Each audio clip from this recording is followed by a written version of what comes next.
5, 4, 3, 2.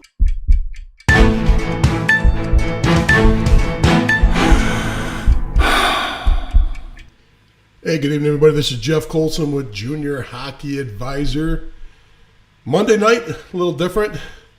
I know it's been tough to get on the schedule we had during the pandemic. Life got busy again and things started happening again.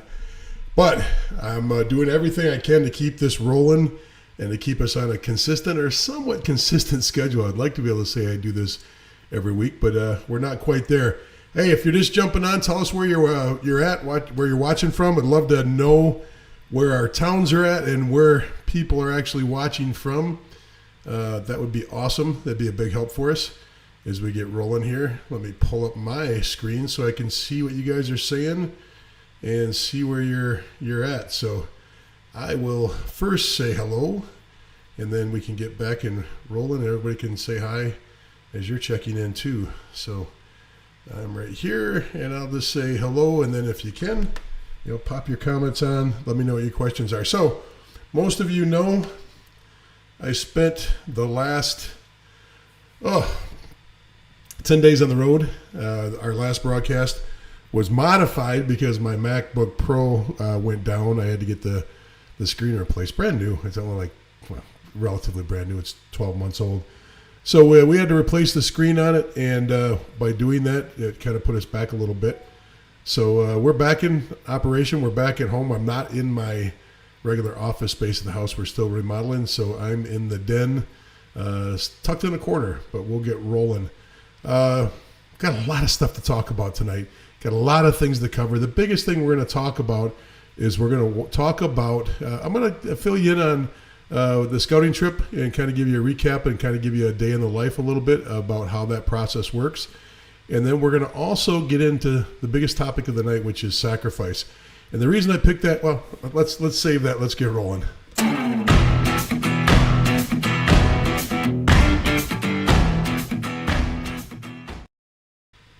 Okay, so sacrifice is the topic of the night. The reason we picked that is I kind of took all the questions that have been building up for the last week or two and all your comments.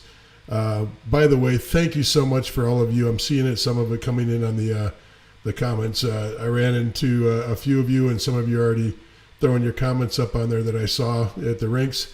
Playing either U16, playing U18, playing juniors. I ran into just a ton of great people over the weekend, and it really added some energy to my weekend, really added some energy to my process because as we're going to talk about it, it's a grind. So most of you know I left here, went straight to Detroit, which is, if you cross across Canada, I can make it to the Troy rink in, maybe 6 hours. But because we have to go down through Toledo and around the lake now because you can't go through Canada, the time's a little bit different right now. And I think it probably took me about 7 hours. So I get up to Troy, I watch hockey on Saturday and Sunday, take off from there, and I was watching the MAHA event, which that's the Michigan Amateur Hockey Association event. And basically what they do is they bring in all the Tier 1 teams from around the state. They kind of play a little bit of a preview, kickoff preview, whatever you want to say, but you got your usual suspects there. You've got your Little Caesars, Honey Baked, you've got your Victory Hondas, etc. across the board. Then Total Package Hockey had a team in there that was like a MAHA high school all-star kids. Those are the kids that only play high school, which, there's some formidable hockey. You've got your pockets. We've talked about this before. Minnesota is not a pocket. Minnesota is high school hockey. But outside of Minnesota, you've got a small pocket in Wisconsin, a small pocket in Michigan, and you've got a small pocket in Boston that play elite high school hockey. Not every team does, and not every team is that deep, but there are some. And when you put together, the best of, or some of the best of on some of these teams, they make them extremely competitive. Sometimes they're better than their travel U16 or U18 counterpart. From time to time, that's the case. And I'm sure if you had all of the all-star kids playing in that tournament, they would be extremely competitive because there are some great teams there. Anyway, I left. Stopped by. I think I left Sunday night, Monday. I can't remember. Oh, I left Sunday night because we did the broadcast Sunday night. Did the broadcast, spent the night in a hotel halfway to Stevens Point. Stopped by Stevens Point, spent the night there, saw my son, and then straight to Blaine. And just pulled back in from Blaine yesterday. So I was in Blaine from Tuesday through Sunday. Let's just say it that way. It's probably easiest. So a lot of hockey up there. And to kind of give you an idea of what it's like when you're actually working one of these events. My day started at around 6:37, leaving the hotel, and I was already on the phone with our scouting staff, our coaching staff by 8 o'clock. We were just confirming our plan. We had 1, 2, 3, 4, 5, 6. We had 7 bodies at the rink for one junior team to watch the U18 specifically. We had 7 bodies on the in the building, and we had another 1 or 2 of the people who couldn't make it. 1 consistently, 2 from time to time. They were watching on hockey TV. So that's a lot of eyes on games. And so what you do is you try, at least what we try to do is we try to cover every single team on the first day. You make sure we got eyes on every single team at the U18 level. And that literally took us till 8, 9 o'clock at night. Now, we did take a time out to watch, our junior team play, the North American Hockey League team play. Then we turned around after that and we had a complete staff meeting at the end of the night, rounded up all the notes, who saw what, who liked what, and right off the bat, you're building lists on players. Who do you like? Who do you think we should get more eyes on? And then you recalibrate for the next day. And the next day, you try to switch it up so other people can confirm or deny what you're seeing. At the same time, you're taking just more time watching players and scrutinizing what you see, what you watched the day before. So once again, the days. I don't think we finished the day until 1:30. And this isn't like, some hockey events where it's like, let's have some beers at the bar and talk. We're talking about notepads and video and notes in a hotel room until 1 o'clock at night, 1:30 at night. I can't remember the last night, what time we got in. And then we started all over again the next day. So sometimes if you look at us and see us looking like, you don't even leave the rink. The rinks usually have breakfast, lunch, and dinner right there. And that's another very important part of the process when you're working in the business is you've got everything. And there was probably a half a dozen NHL for one game for our second goalie, our younger goalie. There was probably 20, 25 NHL people in the building to watch that game because he's in 04. He's a good goalie. But the reason I bring this up is, you've got everything from the NHL to Division I schools to junior programs, the USHL's in the building, and then you got all your NOL programs in the building, and then you've got others across the board, and then you've got, besides those guys, you've got actual family advisors. So when you go into the rink, you're not leaving the rink, and when you're taking a break, you're going over into the coaches area, or I think they call it a scouting lounge at this facility.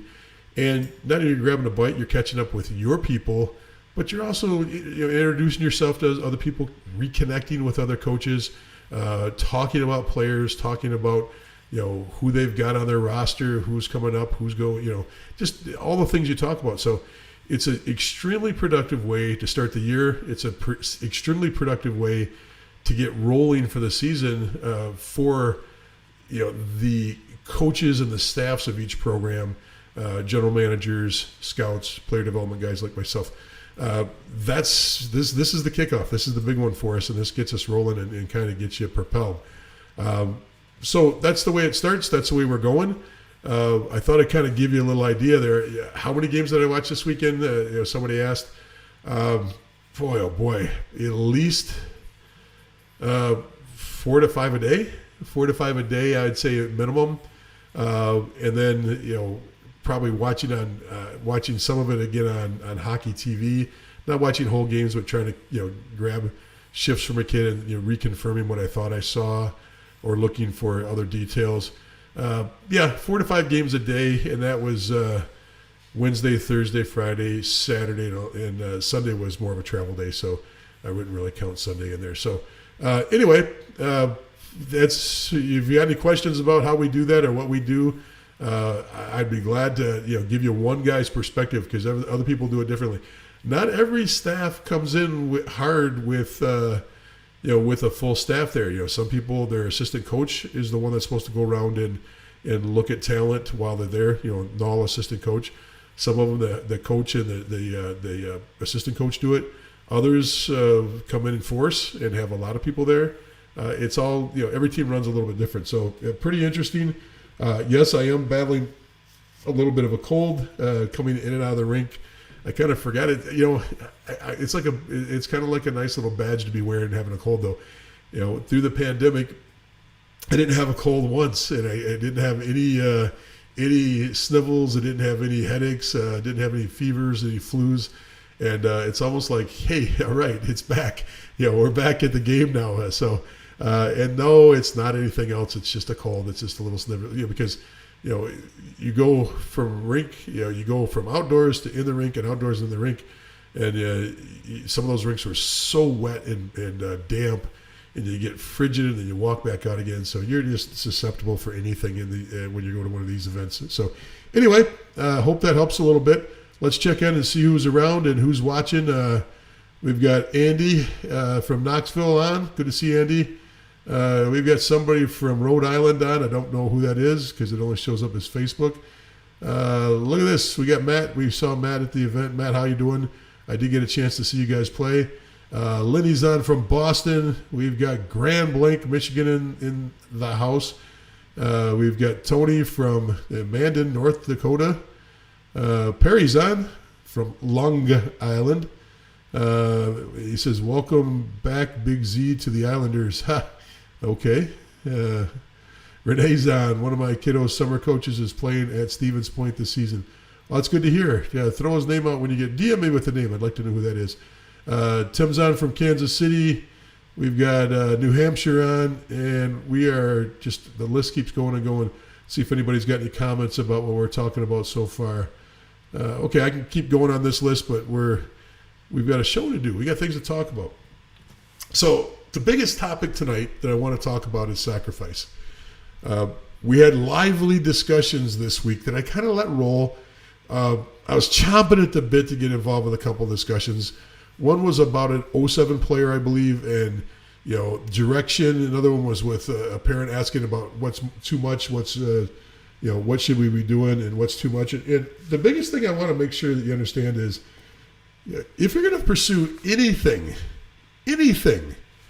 figure skating, trampoline, chess, okay, there's going to be a time commitment to it, and there's going to be sacrifice to it. It doesn't matter what the event you choose in life and what you choose to do.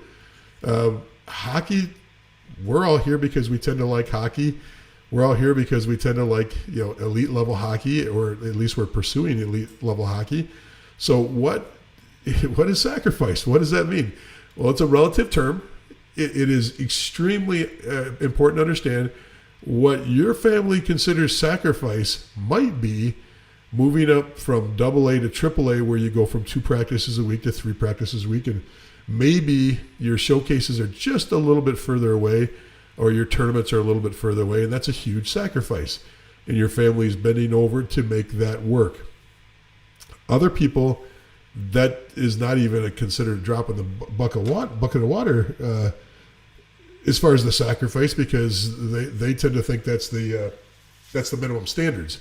So let's talk a little bit about some of the areas of sacrifice, and then we'll talk a little bit about tier 1, and we'll talk a little bit about high level travel hockey. We'll also talk about juniors and what most players do that make it to that level.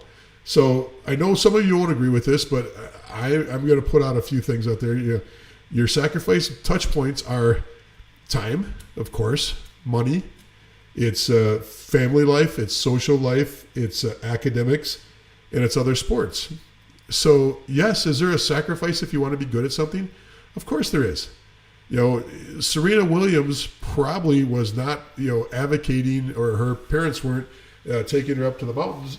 Excuse me, I'm sorry about that. Taking her up to the mountains every weekend for snow skiing, because she was a tennis player, and that's where, when she was in her formidable years, that 11 through 15 years, she was playing a lot of tennis and probably playing very little of other things else.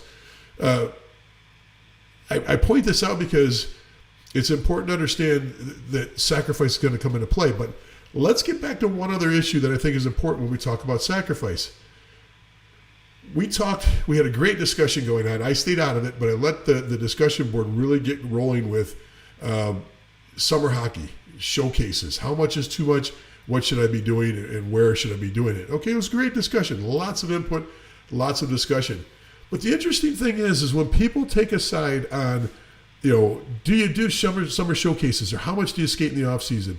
There's the advocates that follow right down. They open up the chapter of the USA Hockey Handbook and they go, "Thou shalt take the summer off. Thou shalt not do anything during the summer, and let them be kids. Go play another sport." Yeah, and I would go right off the bat, I'm going to call bullshit on that. And the reason I'm going to call bullshit on that is because A, everybody's different. And B, it doesn't have to be mutually exclusive. I can tell you right now, if you go to the national development team, most of those kids have 2 or 3 other things that they're very good at athletically. Now, there's a couple, and I know specifically of one, that really doesn't. That hockey is pretty much the way it is. And over the years of training, I've actually got a guy that's playing in the KHL right now that played in the NHL that really didn't play any other sports. He didn't even try to play any other sports. He just focused on hockey. It worked for him, but I don't recommend or say that's the way you should go. But there's nothing saying that you can't be a great hockey player, spend a lot of time on hockey in the summer, and still play golf, play tennis, play on a baseball team in high school, and all kinds of other things that are out there. Now, is it going to be the same as if you were focusing strictly on the golf team? Probably not. It's probably hard to focus 100% of your effort on a main sport and then still, focus 100% on a secondary sport. It's not the same. Okay, but you can do it. I grew up in a different atmosphere, and a lot of you parents grew up in a different time period too. In the spring and summer, I didn't come in the house. We didn't come in the house. It's just not me. We went from football to baseball to basketball to street hockey, and that could be in a 3-hour period. We had a group of kids that played, and we were on the ice in the wintertime in the backyard. I actually had a small pond next to my house, and then we had a lake that was about 100 yards away. And in both cases, depending on, if we only had a few guys, we're skating on the pond. If we had a lot of guys, we went out to the lake.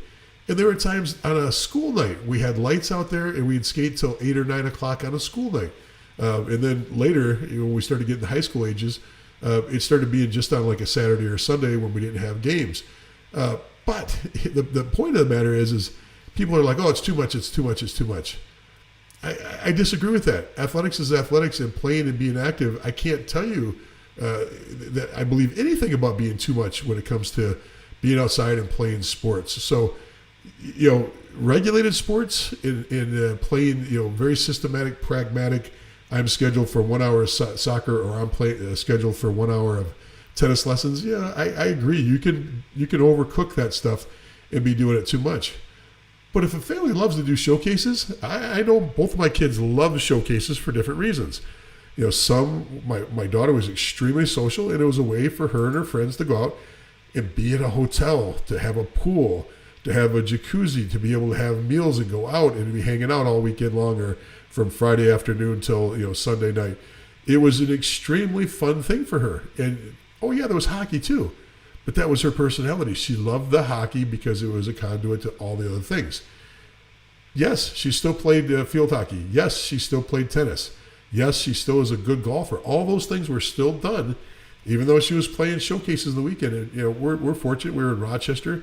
We had the Toronto market fairly close, and the Boston market was a little bit further. But you were able to get to both those markets on the weekend if you were going to participate in any kind of showcases. Now, some people live in a little bit more where you got to turn it into a 4 or 5 day event.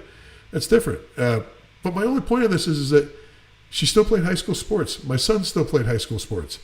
It can be done. It doesn't have to be mutually exclusive. So when people start putting this argument out there of, oh, let them have the summer off, I don't agree with that.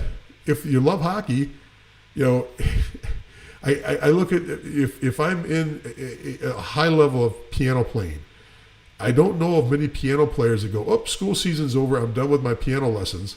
Now, some do, but if you're really into piano and you're really good at piano, you're probably taking piano lessons all year long, okay? Same thing with tennis, same thing with other sports. If you're really good at it, you're not going to break it down and say, oh, the month of March got here, so I'm done with that, or I can only do it between March and July, depending on what the sport is.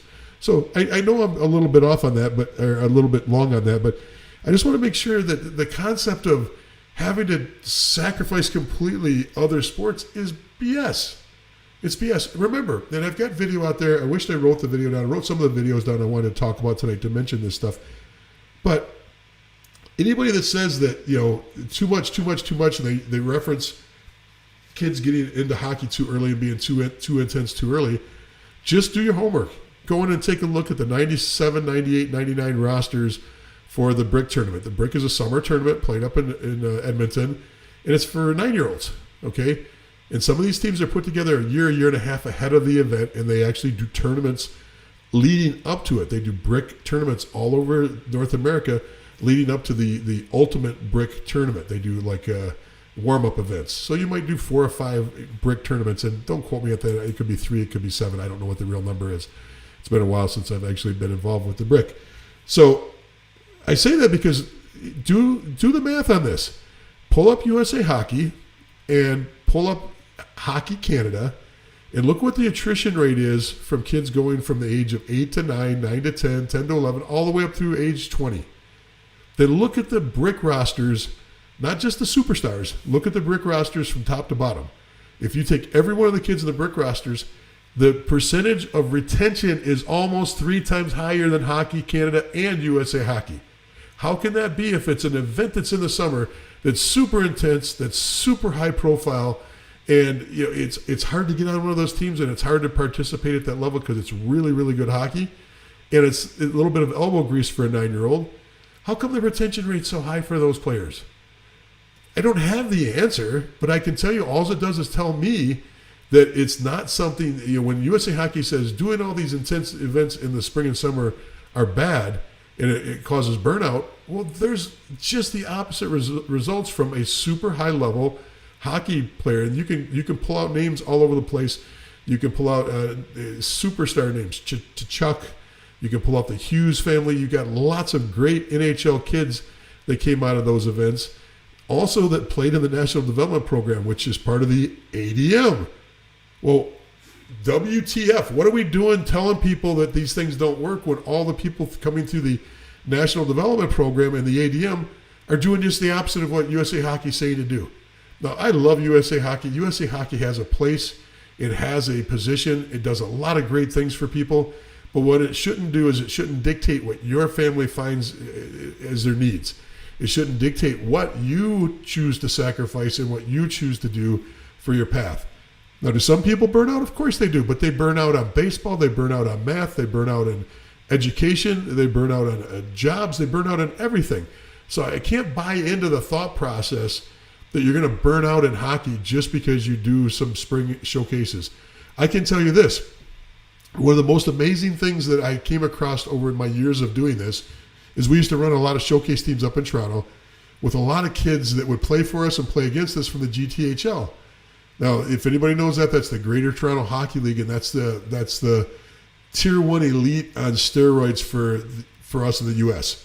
It's a really good league. It's all the suburbs of Toronto, superstar teams, great hockey, extremely intense, extremely political. All the things that go along with it is there. And a lot of the parents would say, this is not just one parent, but a lot of parents would say, we play in the GTHL so that we can play on these fun teams in the showcases. My son has all of his fun, and we see him thrive and develop on the showcase teams. Well, what's the difference? Well, you play more, not less competitive, but you play more and you practice less on these showcase teams. Most of the showcase teams coming out with kids coming out of the GTHL still practice 1 or 2 days before they go to a showcase. But they have low-key coaching. They're not running high systems. They're not running with this intense process that a lot of youth coaches put on themselves and put on their programs for success. They still want to win, but it's just a little bit more of a low-key process. So I say that because, sometimes you find out it's just the opposite of what you think. Sometimes your development comes from these showcases. And the other part of the argument that came through this, and I know I'm getting off on just a little bit of a rabbit hole, but I think it's important to mention this.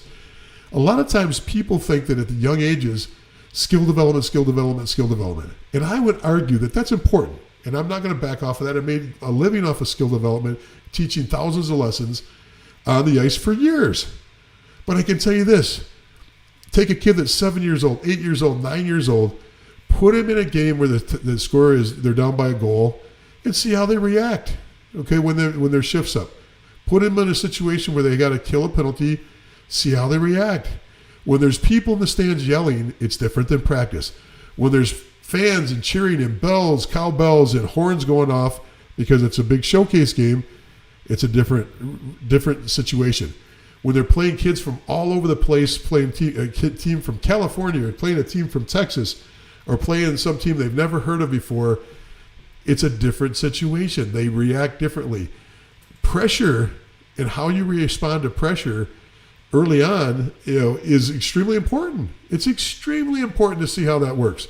And the more you do it, the less it becomes a pressure cooker situation. If you're used to playing in a 0-0 game with a minute left, if you're used to a 3-on-3 overtime, if you're used to going in on a shootout because it's a tied game, then you're in a situation that's going to carry on through the rest of your hockey career. Those are just as important as other skills. Playing under pressure, being coachable under pressure, learning to adjust and adapt to any chaos that's going on. Those are extremely important lessons that are just as important or more important at times than just your plain skill development.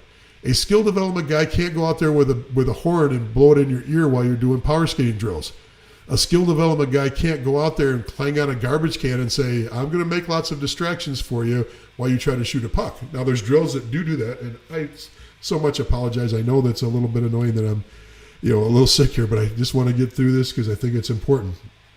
What are your thoughts on this? Let's see if anybody's throwing anything up yet, and anybody agrees or disagrees. Okay, so good conversation, Jeff. Our kid loved the social part. Also, hotels, pools, traveling. He is a high school player now.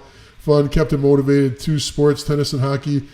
Kid works construction in the summer. Structure is good. It doesn't sound anything like it's crazy or fanatical, but the next part of this conversation might change a little bit, and we're going to continue to go. But thanks for the comment on that. I see some other comments on there. I'm not going to spend time on that until we get some questions versus comments going. So we talked about these areas of sacrifice: time, money, family, social, academics, and other sports. Now, if you go into time, once again, time is the most relative one that we can discuss, the most common one. You're going to give up more time the more elite you get. You're going to travel more. You're going to practice more. You're going to have to train off season and train a lot yourself more. The next one, a lot of people, this is the drop-off point, because remember, parents have just as much to sacrifice. Siblings, extended family members all have part in this sacrifice, because life changes the more you focus on elite hockey. Okay, my nephew, I'm not going to throw names out here, number 1 overall pick in the USHL a few years ago, 4-year Division I player, a little bit of pro. He's now a professional coach in the AHL. His family focused around everything he did out of the 3 siblings. He was the oldest. And the other ones, yes, after he kind of was put on a path, the focus came back down to number 2 and number 3. But there was a while there where the whole family had to sacrifice for his development, for where he was going and what he was doing. Both of our kids there have been periods of time where we've had to put more focus on one than the other because of where they were in their development and where they were as far as their timeline. It's extremely important to know that money is not usually the biggest factor. But I'll also tell you, it's a great story. It's not an urban legend. Ryan Callahan, who played for years in New York, he played for years in Tampa Bay. He was the captain. Unbelievable good professional player for a guy that was undersized. His dad mortgaged his home. They mortgaged their home for him to have development ice and for him to be able to do the things up in the Toronto market and actually do all the things he needed to do to get extra development time. Okay, actually mortgage their house. That's a big commitment, and that's a big time and money issue there because somebody's got to make that money up somewhere, and it didn't come. The NHL money didn't come to years and years and years after that development time. So that family, that money, and that time issues all come into play. Hey, if you're a sibling, a family has to really consider that and throw that in there. How much time does the sibling have to give up or have to be in the back seat while big brother or big sister's on the road to go to a tournament or to go to a travel game? Happens all the time. You see the littler ones getting pulled around, and it is what it is. So that has to be factored in. Now, let's talk a little bit about some of the other areas. Social life changes. Every elite team I've ever coached, I said, hey, look, and this is especially true when you get into U18 and get into juniors, because some players will jump to juniors before they're out of high school. You are not going to be going to your prom. You are not going to go to the homecoming game. Get it in your head right now that those events aren't going to happen. Now, they may, and that's wonderful if it does happen. But you have to go in with a mindset that all those social events become secondary to what you're doing with your hockey pursuit and what you're pursuing with your dreams. Now, it doesn't matter if I know we've got a couple people on here that are a couple families that their kids are into go-kart racing. One family's into race car racing that are part of the whole junior hockey discussion group. And I'm sure it's the same way there. When you're tackling something at that high level, there's a lot of sacrifices that have to be made. So in my family, my daughter was able to actually accomplish most of those events and participate in the homecoming and the prom and things like that. And she was fortunate, just everything locked in and went her way.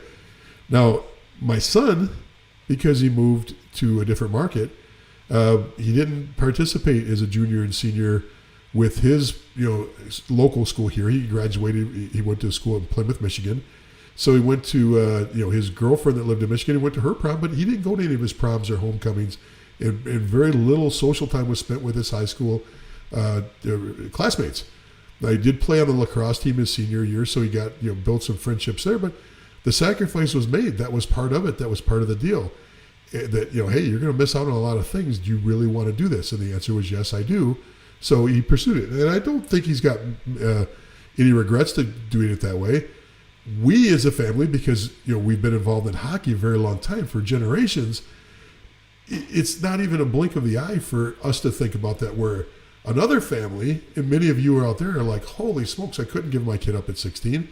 There's no way in the world that could happen and I could do that. I could not make that sacrifice, or could not actually give up my son or daughter. And 16 is not the earliest that the players go to other markets. It's the sacrifice that has to be made. So all of these different sacrifices should be considered, but at the same time, you have to understand that if you're going to play an elite sport, you have to put the word sacrifice down on the piece of paper when you're sitting down as a family, or if you and your spouse are sitting down saying, can we do this, or do we want to do this? And start, gauging the level of sacrifice. Are you willing to give up all of your free time where you and your spouse have very, very little time to do, date night or whatever the other, your bowling league is probably going to be out of the question. Going for weekend ski trips are probably out of the question. So all the things that a family might do, they go out of they just get taken off the table if you make this sacrifice, for the most part. Money, what are you willing to give up? Are you willing to drive an older car? Are you willing to take a second job as a parent? Are you willing to mortgage your house like the Callahan family did? That's not for me to answer. Are you willing to have one of your children trail the other child? Are you willing to prioritize one athlete in the family over another athlete at certain times? It can, bounce back and forth, but are you willing to do that? What if you have one child that doesn't play hockey or plays another sport?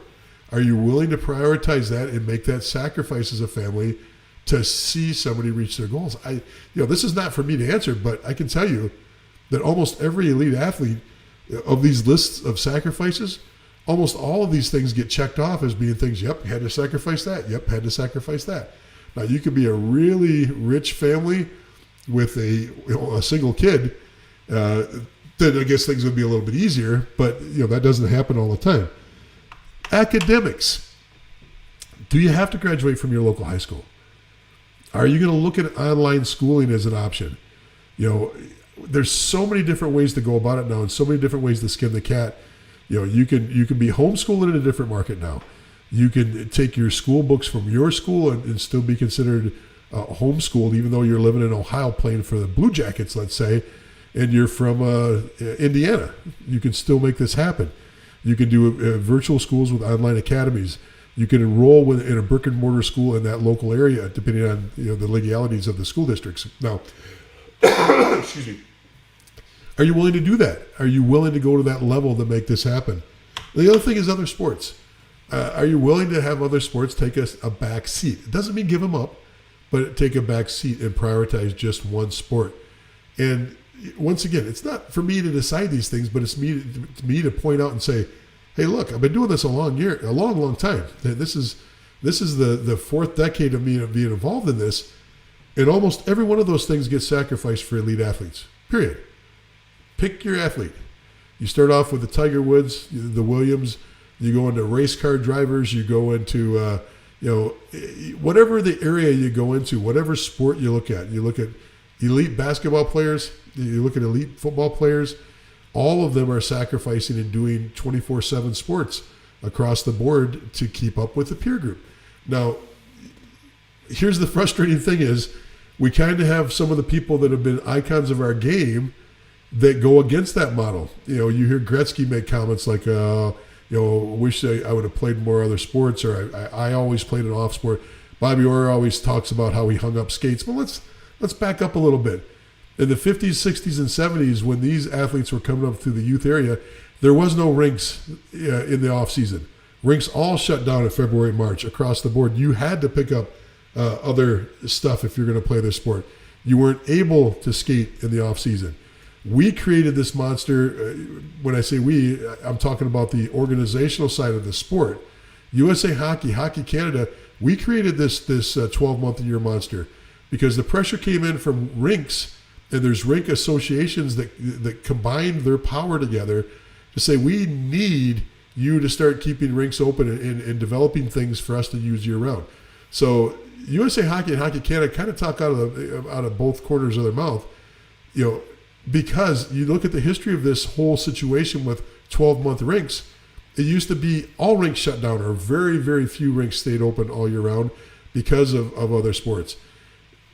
The industry changed that because they started forcing teams to, or leaning on teams to start putting together spring rosters and having tryouts in the spring so that the coaches would have teams all the way through the summer.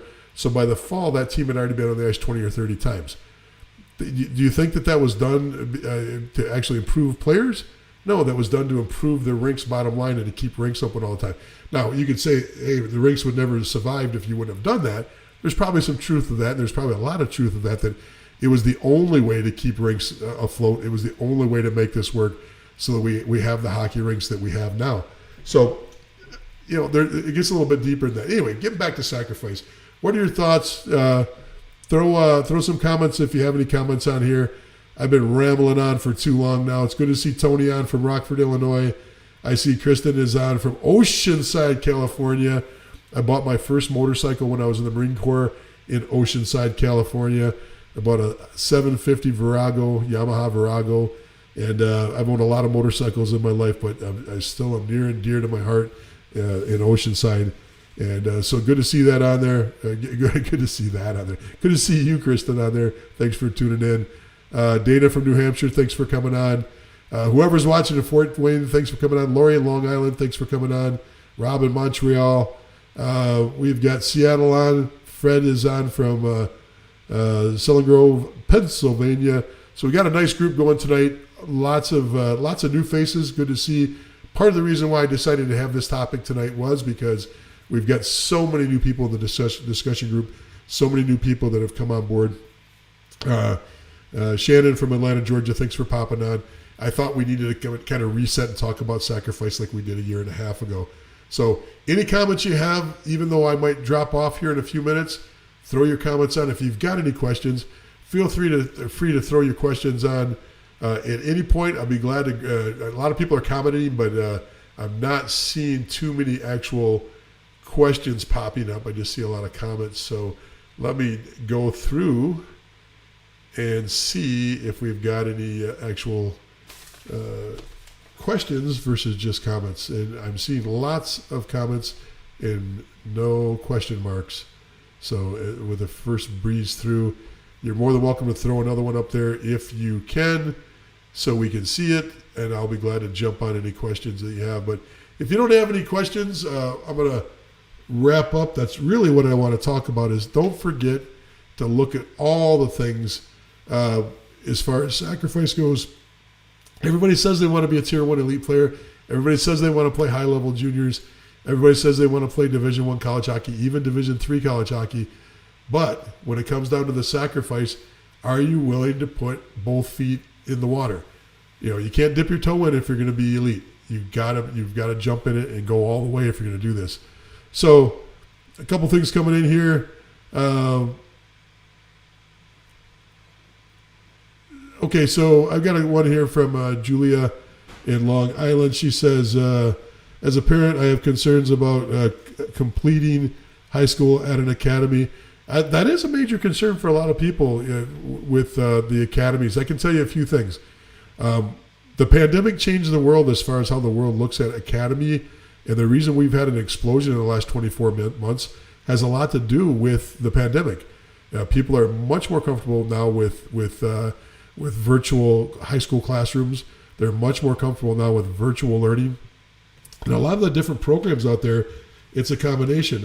Most of you know, I used to own a virtual school that was attached to our youth program and our junior program. And we had a certified teacher in the classroom that helped with the design of your day and to get you over road bumps. They weren't there to tutor individuals. Now they could tutor a little bit here and there, but they were really in the classroom to keep the structure there, to keep people on pace. Because you remember, a lot of the virtual academies, you might have a 9th, 10th, 11th, 2 12th graders, 4 8th graders. You might have a different group of kids across the board. So there is a concern with it. There's a concern is it quality? Well, the answer is most, if not all, academies are accredited enough to get you into any college program out there from Ivies down. Now, you still have to be able to get a high ACT or SCT score. You still have to have everything else to complete and round out your academic performance, not just your grades. But it's changed a lot. So I would say, parents are starting to warm up to it a little bit more. The industry has been warm to it for years now on accepting, this is Division I colleges, accepting kids that come through academies and actually do things. So I don't know if I answered that completely the way you wanted it, Julia, but I would say everybody has that concern. If you're a parent, you should have that concern, but also know that it's a lot more acceptable now, and it's a lot more accepted in the overall, both by parents and by coaches now than it's ever been. And the quality keeps going up and up. And if I were going to look at an academy, I'd try to find one that was a hybrid that had both in classroom and virtual studies going on at the same time. That makes it much easier. Let's see what else we have. We got a comment. Once again, I'll just throw a couple comments up too. We did a lot of sacrificing, but also divided and conquered as the kids were growing up so they could both do what they wanted. I think that's great. That's a great one. One comes on, and I think we just answered this. Are the hockey academy, are these academies diplomas legitimate? Should you finish your local high school? Well, the answer is you can do both. You don't have to graduate. You a lot of times what can happen is, let's say I'm a junior and I take off to play junior hockey somewhere and I leave in August. Well, I can arrange with my school that as soon as the season's over, that I come back and finish the semester in the spring with my own school. So maybe I'm homeschooled, or maybe I do a virtual academy and transfer back in. I see that happen quite a bit. So that, let's say your season ends in March or April, you get April, May, June back at your home high school. So keep that in mind, that you possibly could finish every year. I've had a lot of elite athletes that went away to academies and finished every year their junior and senior year with their local school.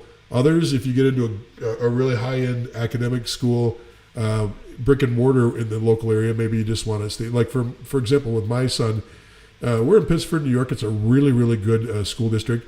But he went back to Plymouth, Michigan, and it was equally good. I can't tell you across the board if it ranked exactly the same, but it was a formidable school, so we really didn't worry about him coming back. And that worked for us, for him just to graduate there. So the diplomas may not have to be used. You can actually come back and actually get your diploma at your local school. Not across the board. That's not a hard, fast rule, but you can look into that. But are the diplomas legitimate? Absolutely, 100% legitimate.